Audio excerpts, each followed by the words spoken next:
Štik mašina kao jedna odlična alternativa za tisak i za sve što se u principu promocije tiče,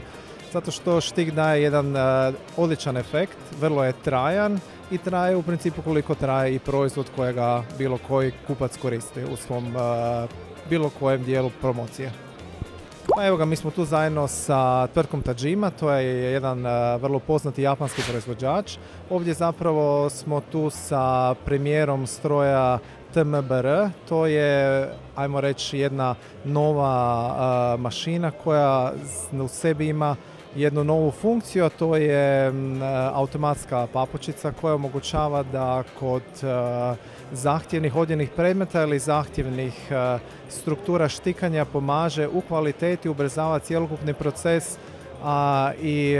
može se podešavati, znači, prema različitim debljinama materijala.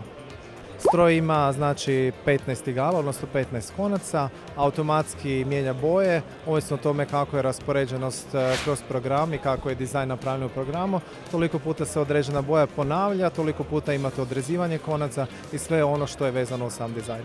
A reakcije su vrlo odlične, kupcima je strojni vez vrlo interesantan, pokazuje veliki interes, zanimljivo im je kako u principu strojevi rade, zanimljivo je to što taj dizajn kroz štikanje pokazuje i ono što su svi naglašavali da im je, čini im se, jako trajno i čini im se vrlo